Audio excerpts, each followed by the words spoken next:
예, 오늘 하나님 말씀은 신명기 19장에서 20장입니다. 도피성과 또 참된 재판, 이것이 19장에 나와 있고요. 20장은 전쟁을 하더라도 하나님의 공의를 잃지 말고 전쟁에 임할 것을 하나님께서 말씀하는 내용이 20장에 나와 있습니다. 그래서 19장과 20장을 통해서 우리에게 십계명의 그 정신을 어떻게 적용해 나가는지 배우기를 원합니다. 19장 시간 우리 1절 3절까지 말씀 우리 한 번에 우리 같이 읽도록 하겠습니다.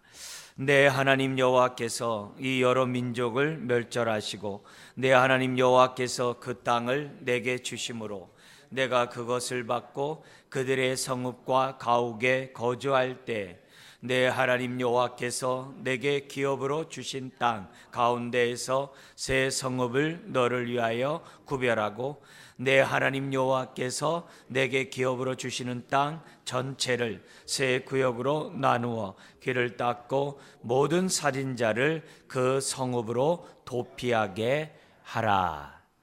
아멘. 우리가 이제 두 번째 강의 안에 있는 것처럼 두 번째 설교가 4장 44절에서부터 26장까지 진행이 됩니다. 근데 이 두 번째 설교는 앞으로 가나안 땅을 정복할 출애굽 세대가 아니라 제2세대죠. 광야에서 태어난 그 제2세대에게 그동안에 있었던 역사를 쫙 설명하는 그런 설교가 이 두 번째 설교입니다. 이제 그런 가운데 가나안 땅 정복을 향해 가는 그들에게 무엇보다도 하나님이 직접 말씀하시는 계명이 있었죠. 그것이 십계명이에요. 우리는 이 십계명과 주기도문과 사도행전의 중요한 그 의미를 연초에 우리가 살펴봤어요. 그죠? 우리가 어떤 믿음을 가져야 되는가? 우리 사도신경을 통해서. 그리고 우리가 어떤 소망을 가져야 되는가? 주기도문을 통해서 우리 하나님 나라를 위해서 살아야 한다는 것을 배우고, 또 앞으로 우리가 사순절 기간 동안 하루에 3번 5분씩 우리 또 우리 여러분이 나눠드리는 또 뒤에 이 자료가 있어요.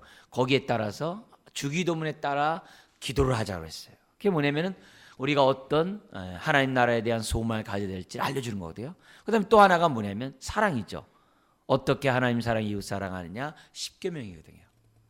근데 그 십계명을 구체적으로 우리들의 삶 속에서 어떻게 적용해야 하느냐, 그 얘기를 두 번째 설교 십계명과 함께 연이어서 쫙 설명하는 거예요. 그래서 그동안은 예배와 연관해서 주로 18장까지 이제 기록되어 있어요. 그래서 우리가 정말 하나님만 섬기고 우상을 정말 만들지 아니하고 하나님의 이름을 망령치 않은 그런 행동을 하려면 어떻게 되는가, 그런 얘기를 구체적인 예를 통해서 우리들에게 설명해 왔어요.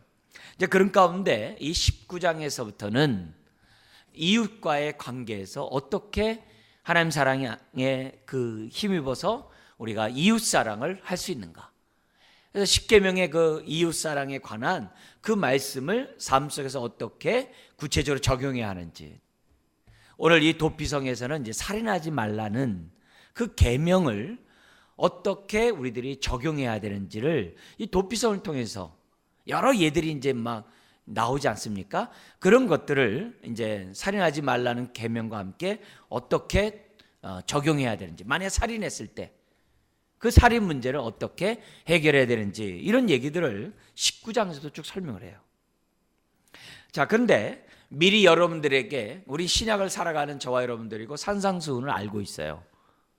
그렇기 때문에 미리 결론부터 말씀드린다면은 예수님은 이 십계명의 정신에 따라 하나님 사랑 이웃 사랑하는 것을 우리가 하되 문자적으로만 율법을 지키지 말고 계명을 지키지 말고 그 정신에 따라 십계명을 지켜야 한다라고 예수님이 산상수훈에서 알려주셨어요. 그래서 살인만 안 하면 됐지, 그게 아니라 미워하고 욕하는 살인의 동기가 되는 것도 살인이다 라고 하면서 우리 주님은 십계명의 정신을 우리에게 올바로 알려주셨어요. 근데 그 정신은 뭐냐면은 단지 문자적으로 살인하지 않는 것이 아니라, 살인만 하지 않으면 된다 이게 아니라 동기까지 얘기했잖아요. 근데 그 동기 속에는 뭐가 들어가 있냐면 이웃 사랑이 들어있거든요. 정신이. 그러니까 이웃 사랑 가운데 살인하지 말라는 어떤 것까지 포함되냐면은 다른 사람의 생명을 보존하고 존중하고 귀히 여기고 지켜줘야 하는 것까지 이웃 사랑으로 해석을 하신다는 거예요. 그래서 우리가 이 십계명을 지킬 때도 하지 말라와 하라 거기에만 따르지 말고, 도둑질하지 말라, 남의 물건 안 훔치면 됐지, 그게 아니라 내가 직장생활할 때 손해를 끼치면 안 되고, 직장생활할 때 이문을 남기도록 해야 되고, 심지어 주인의 재산을 갖다가 보호하고 증식해 줘야 되는 그 사명을 저와 여러분들이 감당해야 한다는 거죠. 간음하지 말라? 안 하면 됐지, 그게 아니라 그러지 않을 환경을 만들어야 한다는 거예요. 그런 위기에 처한 사람을 보호해 줘야 된다는, 지켜줘야 한다는 그 계명이 십계명을 지키는 정신이라는 거예요. 그래서 우리가 이 신약을 살아가는 저와 여러분들 이 말씀을 보면서도 다시금 우리는 구약의 해석과 함께 신약의 해석을 우리들이 생각하면서 본문을 우리들이 살펴봐야만 한다는 것, 우리가 지금 신명기의 말씀을 들으면서도 잊지 않았으면 좋겠습니다. 자, 그런 가운데 이 19장에는 크게 이제 세 가지 말씀이 나옵니다. 도피성과 연관해서 살인하지 말라는 육계명과 연결되고요. 14절에 집집마다 그 뭐냐면 땅에 그 경계표가 있는데 경계표를 옮기지 말라는 것은 십계명의 탐심을 버려라는 계명과 연결되겠죠. 그리고 거짓 증인, 두세 증인의 이런 증인이 없으면 채택하지 마라. 그러면서 이 주님은 두세 증인이 있어야지만이 죄로 정한다고 했거든요. 근데 이건 뭐냐면 구계명에 거짓 증거하지 말라라는 계명과 연관해서 우리들에게 어떻게 이웃을 사랑해야 되는지를 가르쳐주고 있다는 겁니다.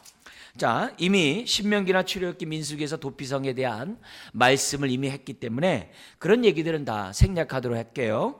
심지어 요단강을 중심으로 동쪽에 3개, 그리고 서쪽에 3개, 6개가 있는데 그 이름이 예수님의 구원의 사건과 연결된다는 그런 얘기도 여러분들에게 말씀을 드렸습니다. 자, 그러면 민수기에서 지금 도피성 얘기를 했는데 왜 또 신명기에서 또 했는가?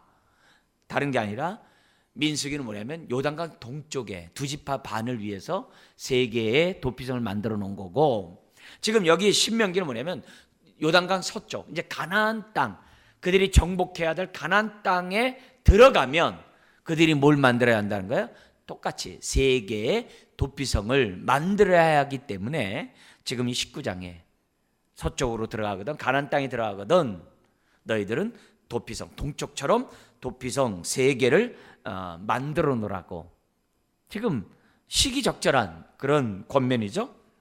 자, 근데 너희들이 이제 12지파가 들어가잖아요. 그러니까 12지파지만 이제 두 지파 반은 빠졌기 때문에 요단 동쪽에 있기 때문에 어떻게 되겠어요? 9지파 반이 있겠죠.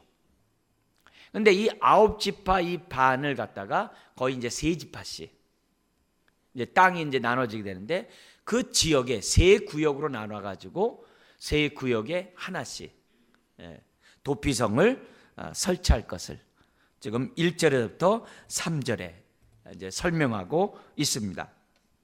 자, 근데 여기 보면 이 도피성에 있을 때 그 성에 거주하는 그런 사람들, 또 그 주변에 있는 사람들은 그 도피성을 단순히 세우는 것이 아니라 사람들이 어떻게 돼요?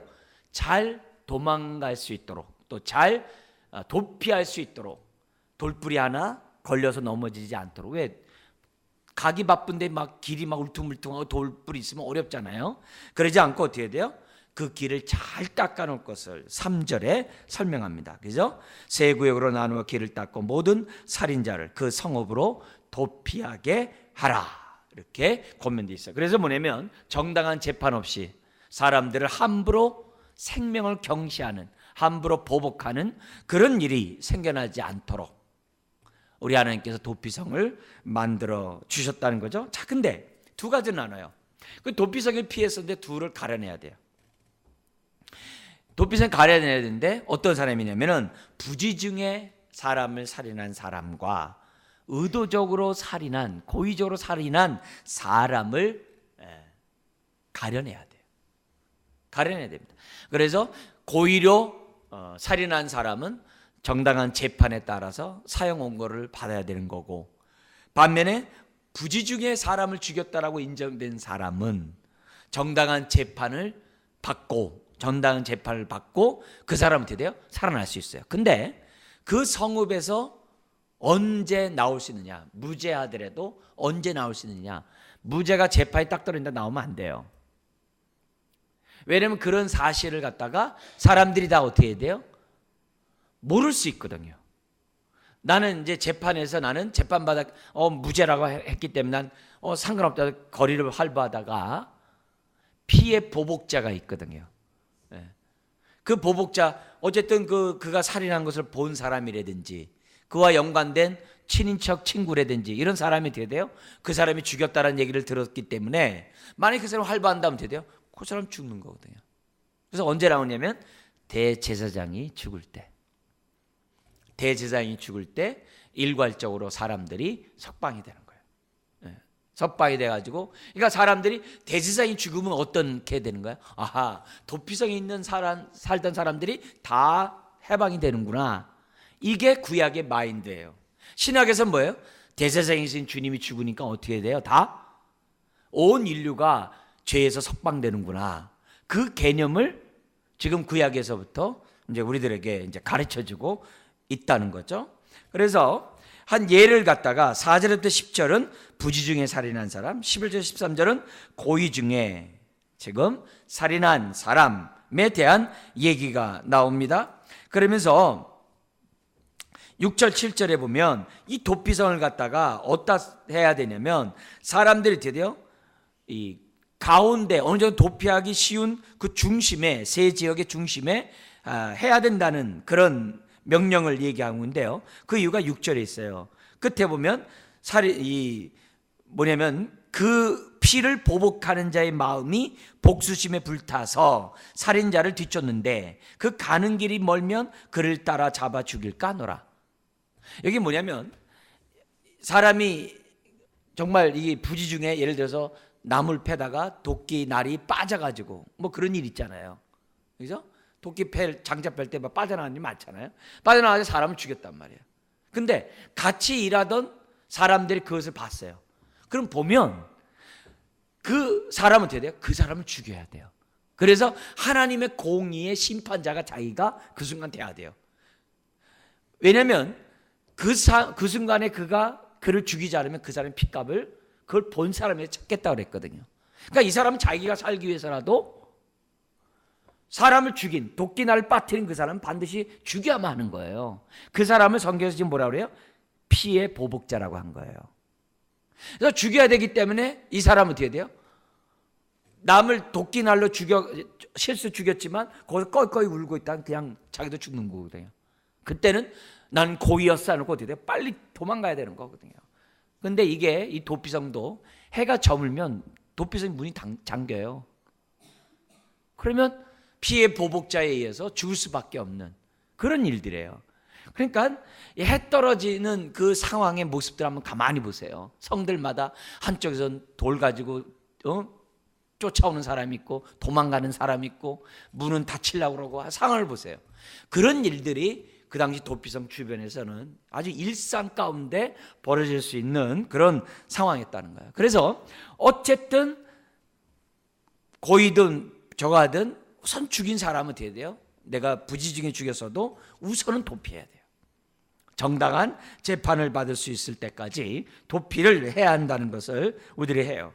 근데 왜 그러느냐? 8절에서 10절, 특별히 10절 같이 한번 읽겠습니다. 내 하나님 여호와께서 내게 기업으로 주시는 땅에서 무지한 피를 흘리지 말라. 이같이 하면 그의 피가 내게로 돌아가지 아니하리라. 그죠? 다른 것이 아니죠. 무지한 피. 그러니까 결국 도피성은 무지한 피, 무모한 피 흘림을 방지하기 위한 것이고, 또 하나는 보복의 악순환. 그러잖아요. 그 사람을 죽이면 그 죽인 사람을 본 사람은 또 죽일 거 아니에요. 그러니까 이런 보복의 악순환을 끊기 위한 제도가 바로 뭐냐면 도피성이었다는 것을 우리들에게 가르쳐줘요. 자, 근데 여러분도 우리가 잘 알다시피 이 도피성은 예수님에 대한 모형이잖아요. 그래서 지금도 주님 앞에 피하는 모든 자들은 다 뭐 어떻게 돼요? 정죄함이 없죠. 주님께 피하는 모든 자들은 다 용서함 받는 그런 원리가 우리는 이 도피성을 통해서 우리들이 알 수 있다는 거죠. 자, 우리 한번 계속 우리가 좀 보면, 여러분, 가나안 땅에 들어가는 이 하나님의 백성은 누구예요? 언약 백성이잖아요. 하나님의 은혜를 입은 사람이죠. 사랑을 입은 사람이죠. 근데 그런 사람들이 사는, 그것도 약속의 땅인 이 가나안 땅에 뭐가 있었다는 거예요? 살인이 일어날 수 있다는 거예요. 그러니까 낙원을 잃어버린 세상이기 때문에, 신락원이잖아요. 이 땅에 살아가는 데는 살인이 있을 수밖에 없고, 정말 원치 않은 일들이 많이 벌어진다는 사실을 우리들이 낯설하면 안 돼요. 그래서 우리 이런 말 하잖아요. 아니, 어떻게 저럴 수 있어, 교회 다니면서. 그런 말도 많이 하거든요. 또 그런 말들 들을 때마다 너무 부끄럽죠. 너무 부끄럽죠. 네. 그렇지만 우리들이 기본적으로 생각할 때 우리가 가져야 될 생각은 뭐냐면 얼마든지 그럴 수 있다는 거예요. 네. 그러니까 내가 당신 교회 다니는 줄 아는데, 믿는지 아는데 어떻게 그럴 수 있느냐. 그래서 나 실망했다고. 그러면서 어떤 사람은 심지어 어떻게 돼요? 막 초신자분들은 또 어떤 또 이렇게 약한 사람은 뭐예요? 나 이런 신앙 나 안 갖겠다고, 나 이런 믿음 안 갖겠다고 해서 교회를 등지는 사람들도 없잖아, 있거든요. 네. 여러분, 우리가 그렇다라고 뭐 죄를 막 짓자는 게 아니라 기본적으로 우리 자신이 뭐냐면 어떻게 그럴 수 있느냐, 충분히 그럴 수 있다는 거예요. 에덴 동산에서도 여러분 끔찍한 일이 벌어지잖아요. 그죠? 물론 에덴 동산에서 뭐 축출됐습니다만 나오자마자 어떻게 돼요? 가인과 아벨의 그 사건 보세요. 근데 요한 1서에서 뭐라 하냐면 가인이 아벨을 죽일 때 살인자 마귀에게 속했다 그래요. 속해서 죽였다 그래요. 그러니까 이 땅에 살아가는 한 이 원사탄 마귀가 활개치고 있기 때문에 사람들은 원치 않은 이런 일들이 많이 생겨날 수 있다는 거예요. 어디에도요? 가나안 땅에도. 누구 사이에? 언약 백성 사이에.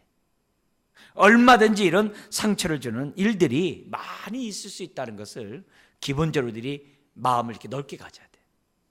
그래야 예수님의 제자 가운데 가룟 유다가 있는 것에 대해서 막 따지다가 믿음 버리면 안 되거든요.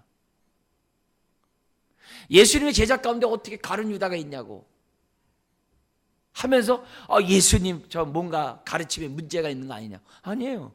주님의 가르침에는 문제가 있는 게 아니에요. 가룟 유다가 문제죠. 그런 것처럼 우리들의 이 신앙에서 얼마든지 있다는 거예요. 또 예수님 당시에 이 농사제도에 보면 우리는 이 깐부기가 이렇게 피가요 알곡 옆에 있어서 이렇게 뽑아내면 돼요. 솎아내면 됩니다. 우리나라는. 근데 이 중동은 이 깐부기 피가요 알곡 그 뿌리와 같이 이렇게 붙어 있답니다. 그래서 그 쭉정이를 빼면요 알곡도 빠지게 돼 있답니다. 그 중동에는 그렇게 돼 있대요. 그러니까 종이 와서 묻잖아요. 주인이요, 이 가라지가 났나이다. 그러니까는 주인이 뭐냐면 마귀가 그랬구나. 딱 그래요. 뽑을까요? 내비둬라. 마지막 때에 다 뽑아가지고 알곡과 쭉정이를 가려가지고 다 불의 심판을 던지겠다. 그 메시지에서 우리에게 주는 교훈은 뭐냐면 우리가 사는 이곳에 가룟 유다도 있는 거고, 우리가 사는 이곳에 베드로같이 3번 부인한 내 모습도 있을 수 있는 거고, 다양한 사람들이 섞여 있기 때문에 어디에서요? 교회 안에서도, 믿음의 집안 안에서도, 믿음의 직장 안에서도 얼마든지 있을 수 있기 때문에 그것 때문에 시험 들지 말라고요. 상처 입지 말라고요. 성전에 날마다 출입하는 종교 지도자들이 예수님을 십자가에 못 박았어요. 그런 일을 낯설어하지 말고 오히려 우리는 어떻게 돼요?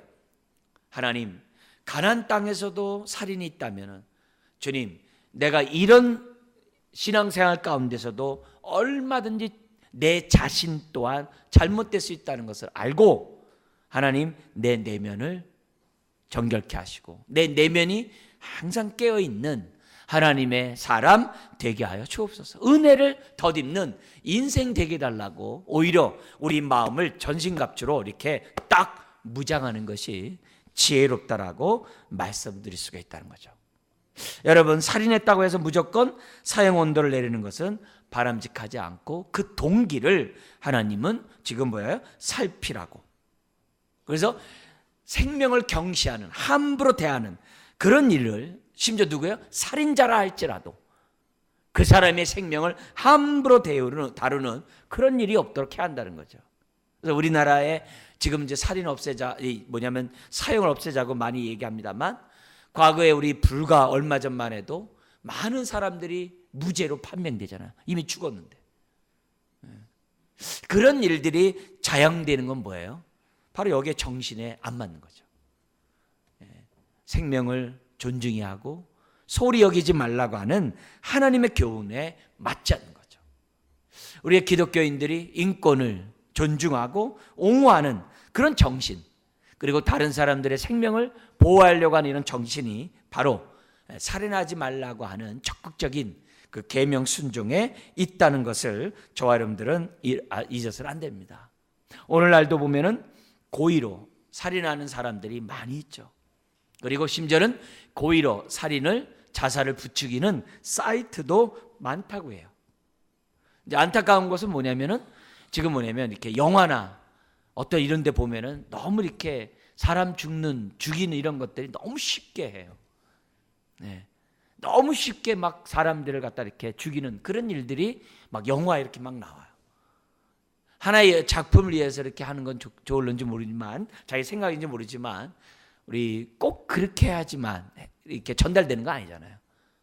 그러니까 이런 사회 속에서 하나님, 뭔가 이렇게 생명을 존중하는 그런 사회를 만들 수 있도록 하나님 도와주십시오. 그래서 요즘 게임기에 보면 막 총으로 이렇게 막 죽이는 이런 게임들이 그렇게 막 칼로 막 하는 그런 게임들이 얼마나 많은지 몰라요. 근데 문제는 그걸 만드는 사람이 그리스도인이다 하면 이게 골치 아픈 거죠.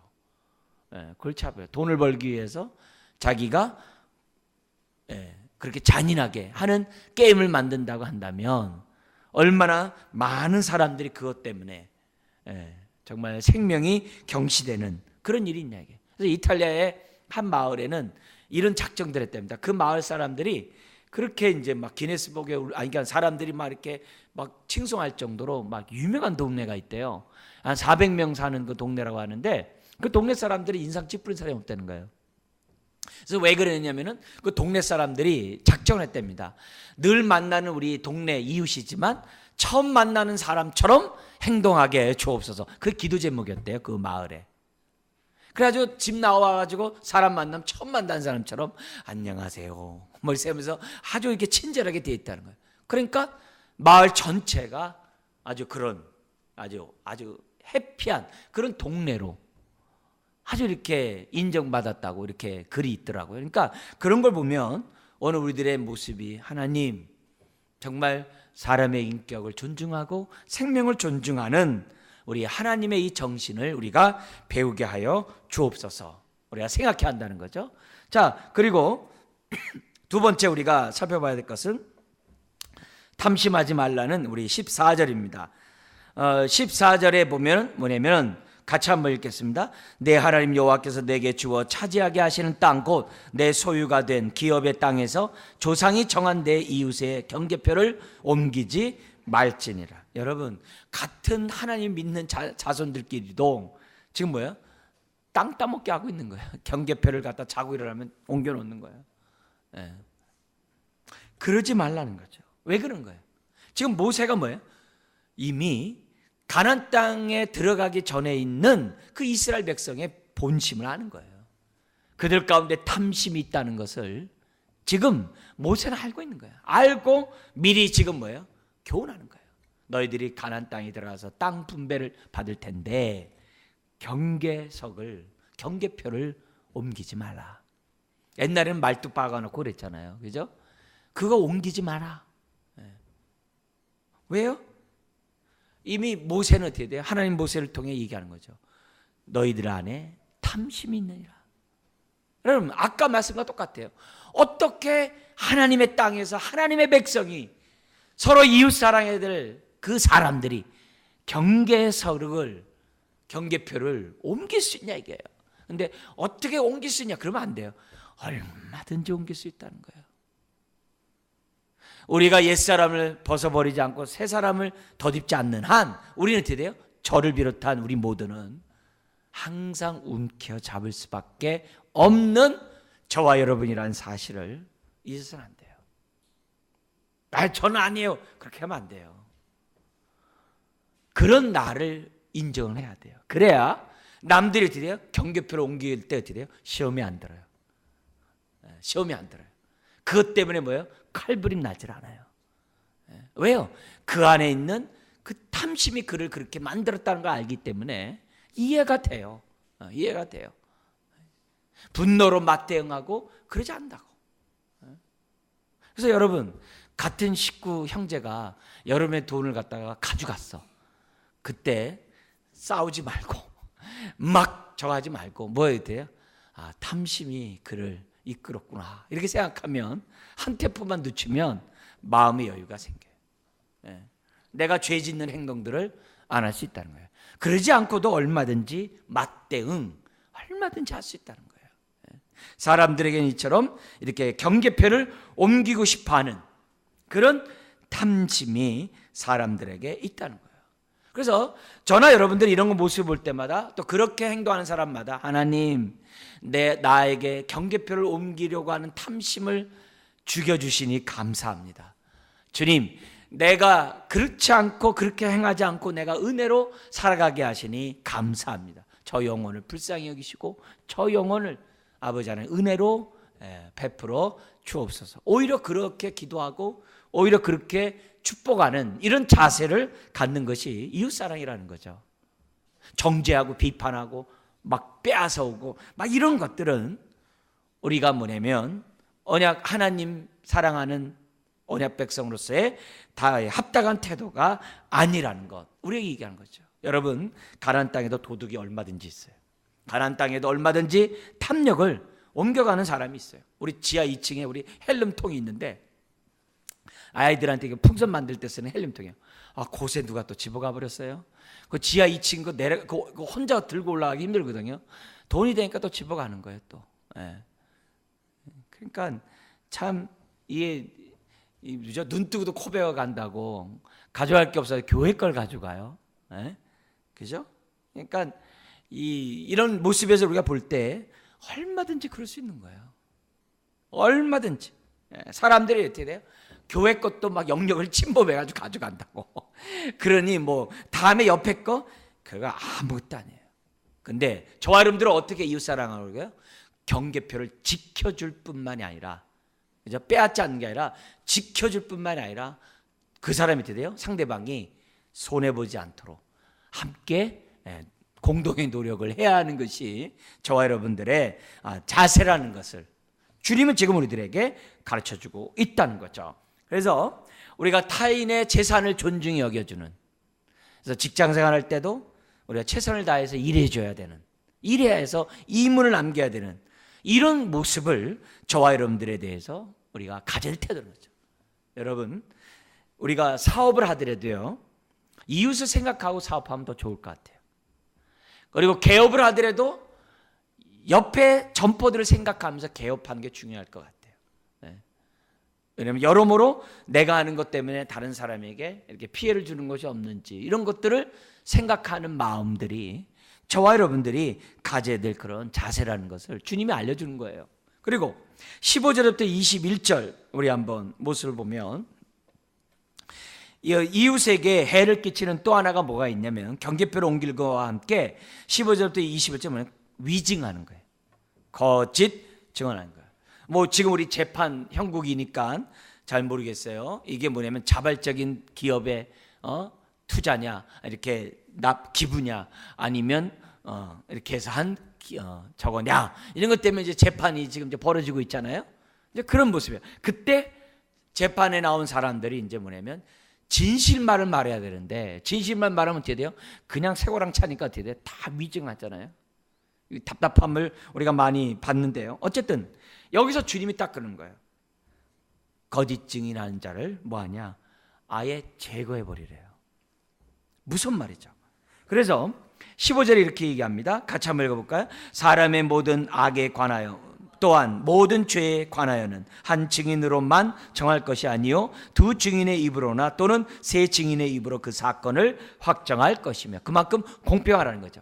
자, 근데 헬라 사회에는 몇 명의 증인이 있어야 된다 그러죠? 그래서 요한복음에 부활의 증인, 목격자가 마지막에 7명이 나와요. 제가 답을 다 해버렸네.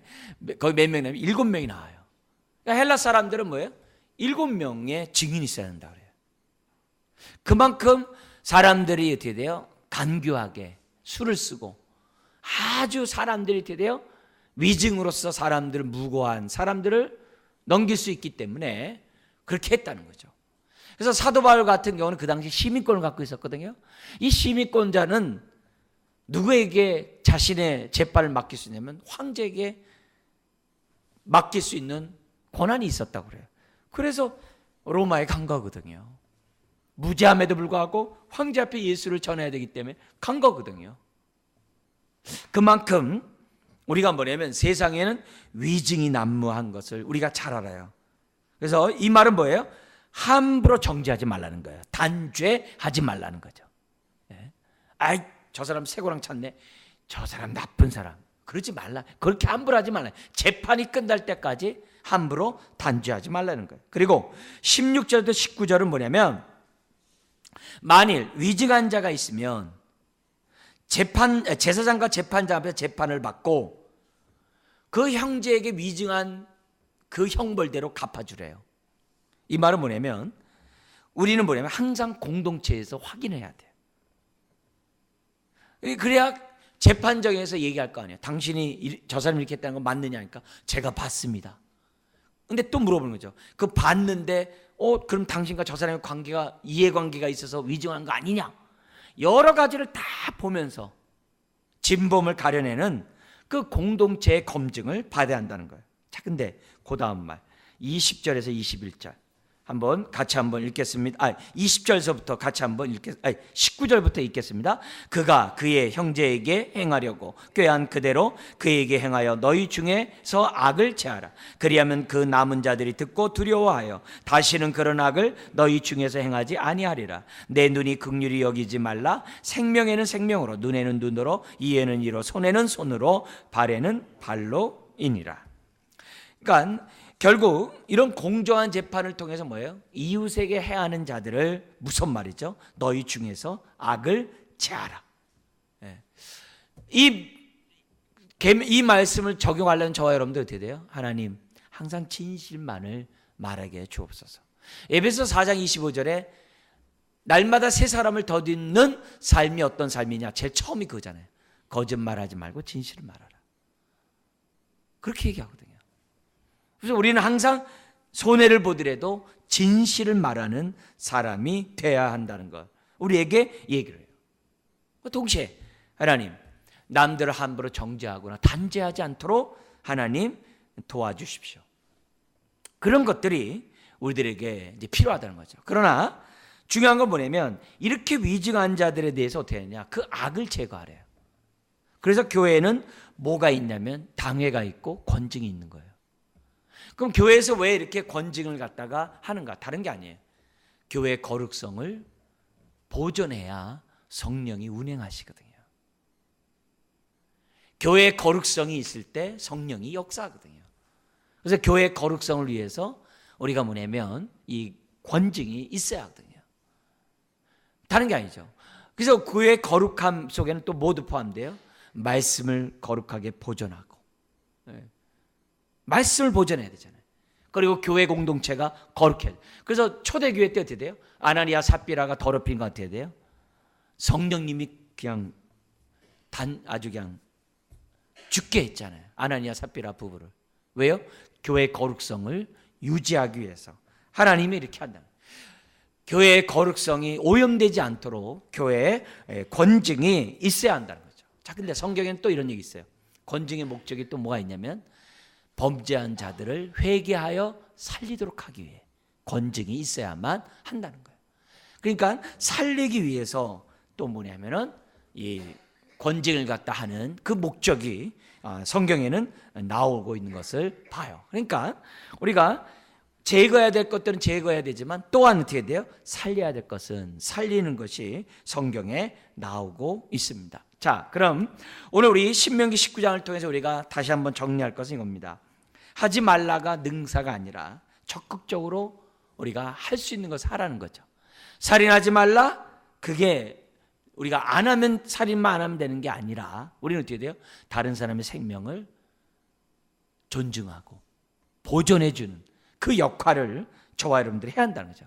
경계표로 옮기지 않으면 되는 게 아니라 다른 사람의 재산을 적극적으로 보호해줘야 될 사명이 저와 여러분들에게 있다는 거죠.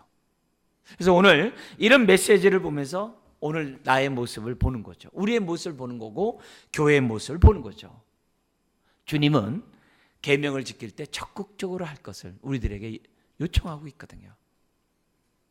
거기에 비해 우리 저나 여러분들은 얼마나 적극적으로 이 계명에 순종하고 있는가, 그런 것들을 저와 여러분들이 좀 우리가 생각하고 우리가 할 수 있는 것들이 뭔지 우리가 좀 찾아야 될 것 같아요. 한 번은 우리 여기 있는 분들은 좀 낯선 얘기입니다만 악을 막는다는 의미에서 미국의 LA에 있는 한 도시에서, 그 도시가 어떤 도시냐면 플레이보이즈라는 그 잡지를 만드는 본사가 있는 그 동네예요. 근데 이 말씀의 은혜를 받은 성도들이, 특히 이제 아줌마 부대가 거기도 크지 않겠습니까? 이 말씀의 은혜를 받은 그 성도가, 이제 아주머니가 회의를 한 거예요. 같이 우리 동네에 이런 게 있는데 이게 말이 되냐, 우리 아이들을 지켜야 될 거 아니냐. 그래가지고 합의해가지고 어떻게 했냐면은 1인 시위를 갖다가 이렇게 하기로 했다는 거예요. 어디서?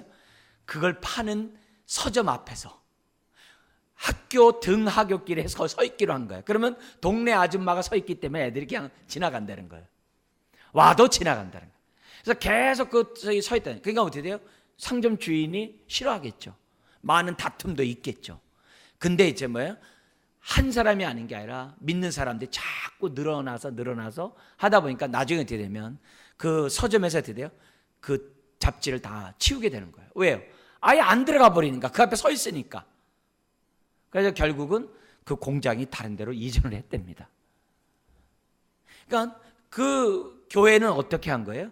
보다 더 적극적으로 가늠하지 말라를 이렇게 적용해 가지고서 우리 아이들을 그런 데서 보호하려고 하는 그런 행동을 했다는 거예요. 그러니까 이런 메시지를 보면서 오늘 우리들이 어떻게 이웃사랑을 해야 하는지를 가르쳐주고 있다는 거죠. 자, 또 생명과 연관해서 전쟁에 관한 규례가 연결이 됩니다.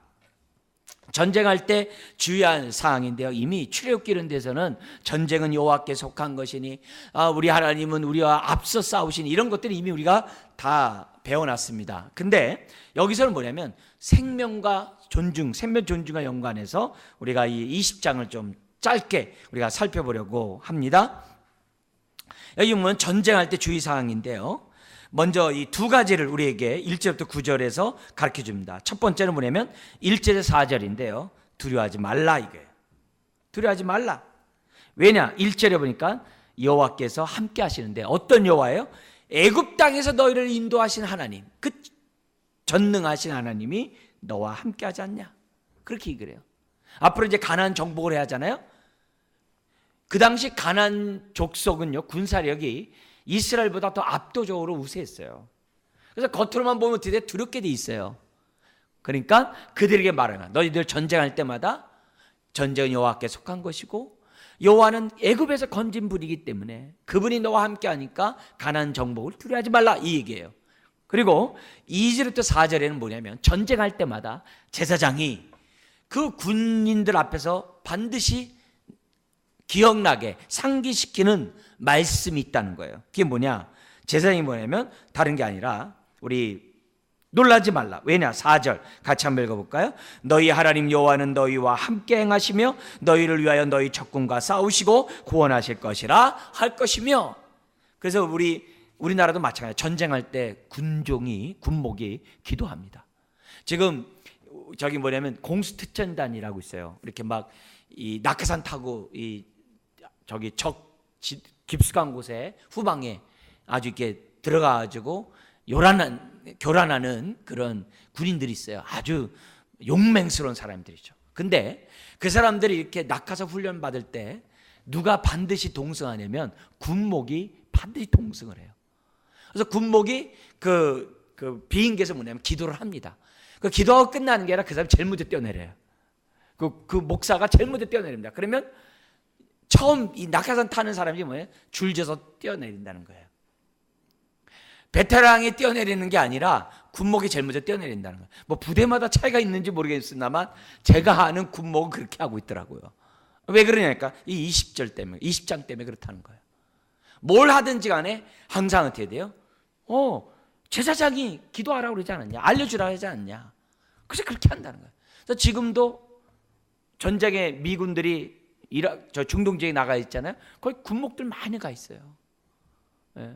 특별히 한국 목사들이 자원 많이 해요. 그 가운데 어떤 분들은 시민권을 그 즉시 주거든요. 그러니까 그냥 간다고요. 그냥 가지고 함께 하는 분들도 많이 있어요.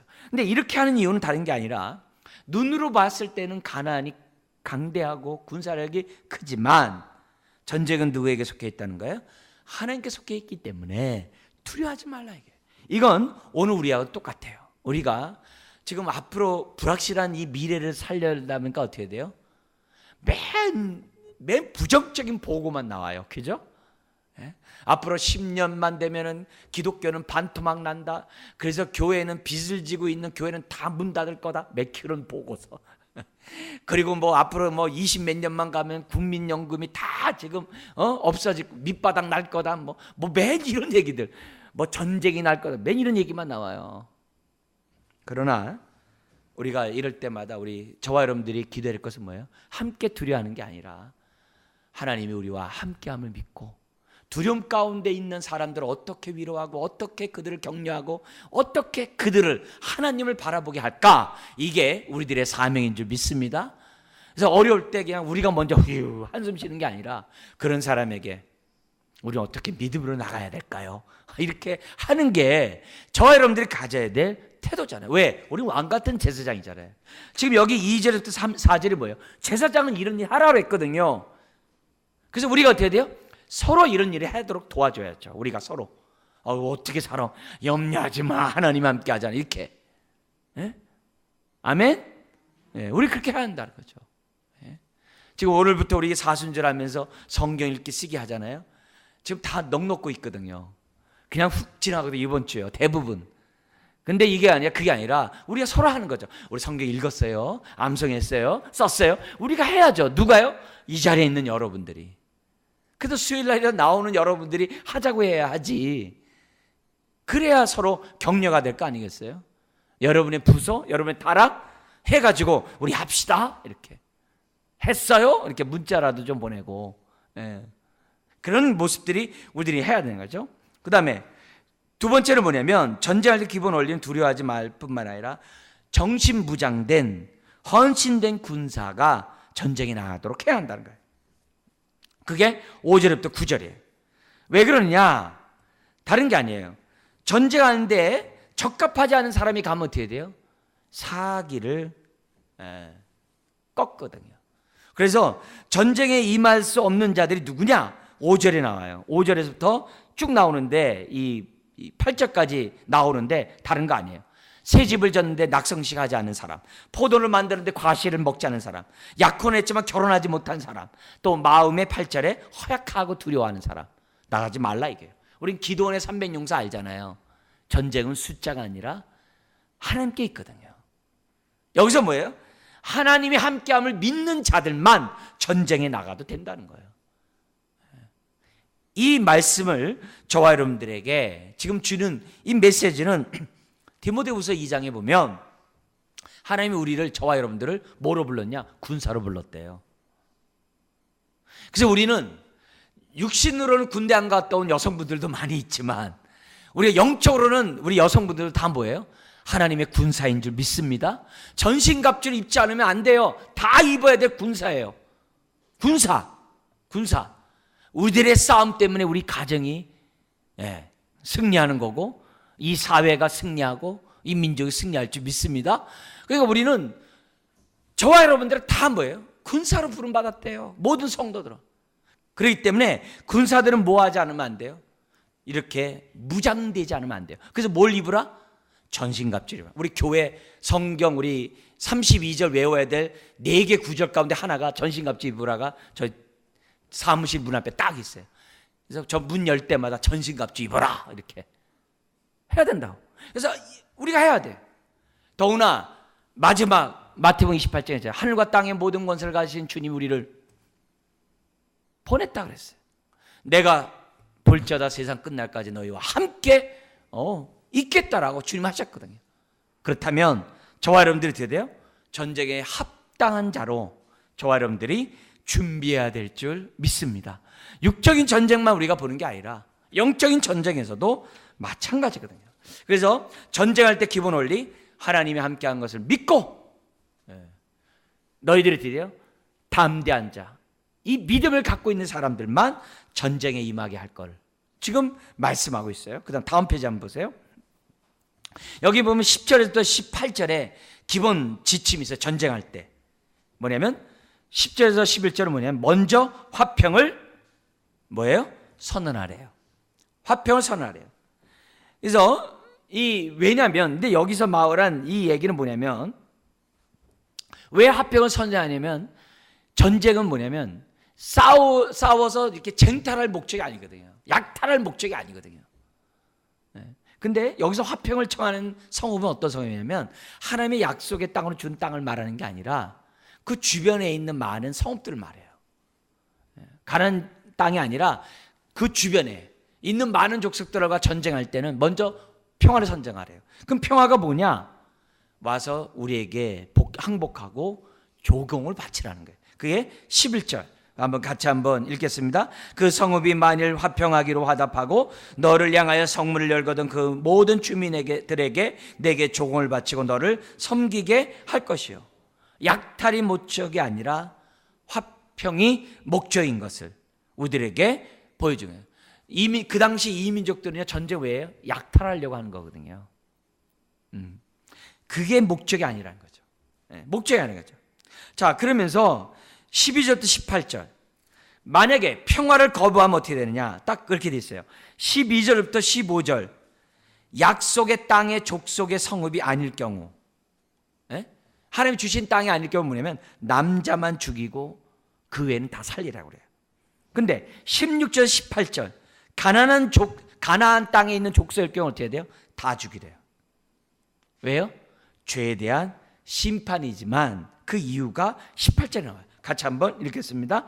이는 그들이 그 신들에게 행하는 모든 가증한 일을 너희에게 가르쳐 본받게 하여 너희가 너희의 하나님 여호와께 범죄하게 할까 함이라.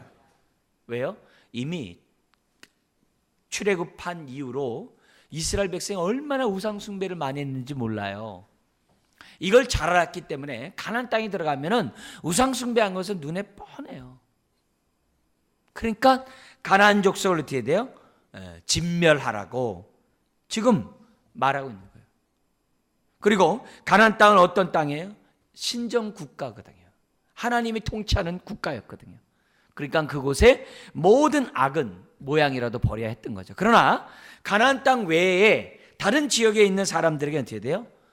무조건 전쟁하지 말고 평화를 요구함으로 생명을 보존하라 이게. 그 생명을 존중하게 할 것을 하나님이 지금 말씀하고 있어요. 그러면서 또 하나 얘기합니다. 19절부터 20절 무분별한 파괴를 하지 말래요. 그래서 19절 20절 같이 한번 읽겠습니다. 너희가 어떤 성읍을 오랫동안 에워싸고 그 성읍을 쳐서 점령하려 할 때에도 도끼를 둘러 그곳에 나무를 찍어내지 말라. 이는 너희가 먹을 것이 될 것임이니 찍지 말라. 들의 수목이 사람이냐? 너희가 어찌 그것을 에워싸겠느냐? 다만 과목이 아닌 수목은 찍어내어 너희와 싸우는 그 성읍을 치는 기구를 만들어 그 성읍을 함락시킬 때까지 쓸지니라. 이게 근데 우리나라에나 지금 세계적으로 지금 전쟁하면 어떻게 돼요? 완전히 초토화시키거든요. 후퇴할 때도 어떻게 돼요? 우물물에 독극물 넣고 하여튼 모든 양식 다 불태워버리고 아무것도 못 쓰게 하거든요. 그렇게 하지 말라 이게. 그렇게 하지 말라 이게. 그러니까 이런 모습에서 전쟁할 때 무분별할 파괴 행위는 하나님의 공의가 아니라는 거죠. 사람들을 갖다가 이렇게 책망할 때도요, 막 지나치게 하면요, 그건 오히려 분노를 사거든요. 정당한 공의를 발휘하는 것이 이제 중요하다는 것을 우리들이 보여줘요. 왜 이렇게 합니까? 왜 이렇게 전쟁 지침을 만들어요? 인간의 완고함, 인간의 탐욕, 그것이 자리 잡고 있기 때문에 사람들이 전쟁하면 되게 광기가 발휘하거든요. 뭐든지 지나치게 하게 돼 있거든요. 그래서 하나님이 이 완고함과 이 광기를 억제하기 위해서. 그러면 동시에 뭐예요? 전쟁 중에라도 뭘 잃어서는 안 돼요? 이웃 사랑을 잃어버려서는 안 돼요. 최소한의 희생으로 전쟁을 치를 수 있도록 해야 한다는 것을 지금 가르쳐줘요. 전쟁 중이라서 비인격적으로 행하는 것, 전쟁 중이라서 생명을 경시하는 것 하지 말라 이게. 그건 하나님의 자녀의 합당한 태도가 아니라는 거예요. 그럼 왜 이렇게 얘기할까요? 이미 전쟁은요, 승리가 보장됐거든요. 그렇기 때문에 무리하게 전쟁하는 일들을 삼갈 것을 우리들에게 가르쳐주고 있다는 거예요. 지금도 마찬가지예요. 여러분, 우리가 혹시라도 정말 세상과 싸울 때 우리가 싸우더라도 공의로 싸워야지 무자비하게 싸우면 안 돼요. 무자비하게 싸우면 안 돼요. 과거 옛날에 십자군 전쟁 때요, 얼마나 무자비한지 몰라요. 그러니까 어떻게 돼요? 이슬람에 있는 거, 중동에 있는 사람이 하나님께로 돌아올 수 있는 기회를 막아버렸거든요. 예나 지금이나 똑같아요. 무자비하면 안 되거든요. 뭐든지. 지금 막 미국이 막 중동 땅에 이런 때 막 전쟁을 막 무자비하게 막 하잖아요.